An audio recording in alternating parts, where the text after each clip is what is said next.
thrown for nearly 34,000 yards. Career completed 65% of his passes. Destined for the Hall of Fame. Already a Super Bowl champion, 2 Super Bowl appearances. If Pete Carroll and Darrell Bevel didn't call that pass over the middle that Malcolm Butler ultimately intercepted and just gave the ball a beast mode, you'd have 2 championships. You'd have back-to-back Super Bowl championships, and Tom Brady would have 6 championships instead of 7. New England would have 5 instead of 6 because they should have lost that damn Super Bowl. When I look at Russell Wilson, I know what I'm getting. He hasn't missed a playoff but once in his entire career in Seattle. He's only got 1 Super Bowl. And when you look at it, and this is the sport of football, and we pay attention to what's going on, think about the power that the head coach has. Think about how he's the overseer of offense, of defense, of special teams.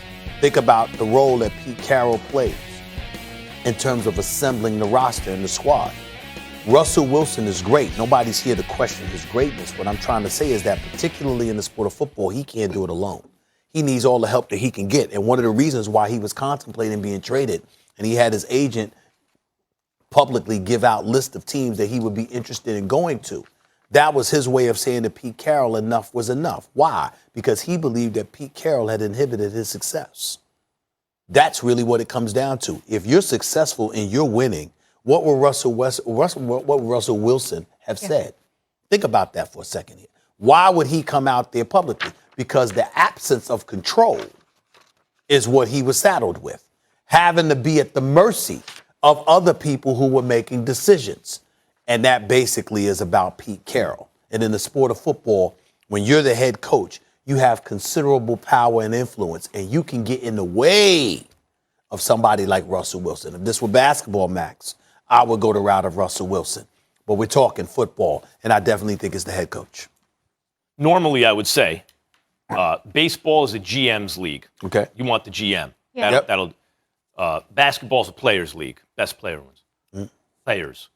And the NFL, football, is a coach's league. No one has more sway than the head coach. Right. Except something has changed recently. The increased focus on offense constantly, making it better and better, easier and easier for the offense because fans love it. I have nothing against it. Cool. Has made the quarterback so important that a handful of them, and we can name them, Mahomes, Rodgers, Brady, and I think the 4th guy in that is Russell Wilson.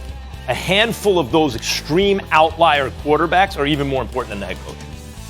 And when I look at the NFC West, Stephen A., I see a beast of a division, the best in football. I see Stafford with the Rams, and he's an upgrade. Everyone thinks over Goff, but the Rams also have a defense, and they have an offensive line. They have all these things. It's not just about the quarterback. Arizona with Kyler Murray, but I don't think Arizona, I think they're going to come way up. I don't think they're quite ready. The Niners, also a well-rounded team. It's not about Jimmy G or even Trey Lance at this point. But Seattle, if they want to compete for a title, it's got to be about Russell Wilson. Like, Russell Wilson is more important to his team than any other team in the division. The quarterback is more important than ever before. And I don't see how Seattle does anything unless he balls out. He had a subpar year by his standards last year. But over the last 6 years, even if no one year he's the best in the league, I don't think anyone's been better than Russell Wilson over the last half dozen years in the NFL. I would remind you, Max, that when they lost the Super Bowl to the New England Patriots, there were a lot of people on that team that believe the play that was called where Russell Wilson threw the interception to Malcolm Butler was because Pete Carroll and Seattle wanted Russell Wilson to be the hero instead of beast mode.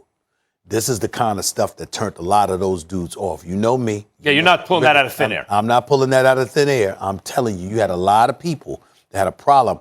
And even though you love Pete Carroll because, you know, he was considered a player's coach to some degree, et cetera, there's a lot of people that's still to this day bitter. They believe that decision, that lone decision cost them a Super Bowl title. And so when you look at it from that perspective, yeah, they wanted Russell Wilson to be that guy. But they thought it was a bit premature. Legion of Boom didn't feel their days were done. Their defense didn't feel their day was done as having a profound impact. Matter of fact, they believed they're the reason that they won that Super Bowl, which, by the way, it was. Because as good as Russell Wilson was, he wasn't the Legion of Boom. He didn't have that kind of impact. And so we got to look at it from that perspective and then pause just for a second to understand Russell Wilson might have that kind of impact, and I get that. But the bottom line is, who gave it to him? It was Pete Carroll.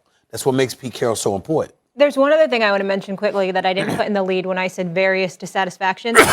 In 9 seasons, his 9 seasons in the NFL, he's been sacked 394 times. That's Get rid of the 28 ball, Russ. more than any other. Yeah, no, it's not. It's not all on Russ. And during that time, they have the longest winning streak, despite all that. And Max, by the way, I promise you, it ain't the sacks; it's the amount of hits he's taking. Yeah. Look, I'll say this. Seattle, when they made that Max Unger deal for Jimmy Graham, they traded a Pro Bowl caliber offensive lineman for a pass-catching tight end. Yeah. They were trying to get him more weapons. They thought, it seems to me, they could just develop offensive linemen, get them later in the draft. They were wrong. The offensive line was really bad for a while. I don't feel watching them in recent years it was as bad as the line is as bad now as it was a couple of years ago. It's gotten progressively a little bit better. Hold on. The defense should be much better this year. Hold on. You can't say that on national television. Why? Because you ain't Russell Wilson. You ain't the one getting hit.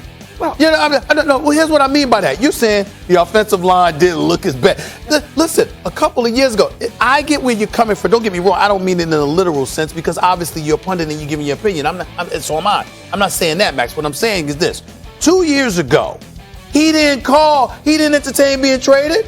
2 years ago, he wasn't so frustrated that he said, you know what, get me the hell up out of here. That's what it is? Or do you think he saw what Tom Brady just did? No, but I think it's part of it taking all the hits. I think it was taking all the hits, Max. Look, I think it was taking all the hits. Because you got to remember, Tom Brady is not shy. Like, he ain't running anywhere. He's not scrambling for his life like Patrick Mahomes did in the Super Bowl or Russell Wilson's been known to do. Tom Brady can see you coming and go down. All right, I'll live another day. I'll live another play. Russell Wilson's trying to extend plays and make things happen. So he's exposed himself to more hits. So I'm saying to you, 2 years ago, he didn't sit up there and say enough's enough. He said that this year. That plays into my argument. In other words, the Rams got a better offensive line. The Niners got a better offensive line. I do think Seattle's defense in particular will be better this year. So do I. But they're more well-rounded teams in the division. They are reliant on Russell Wilson. Russ got to cook for them to win.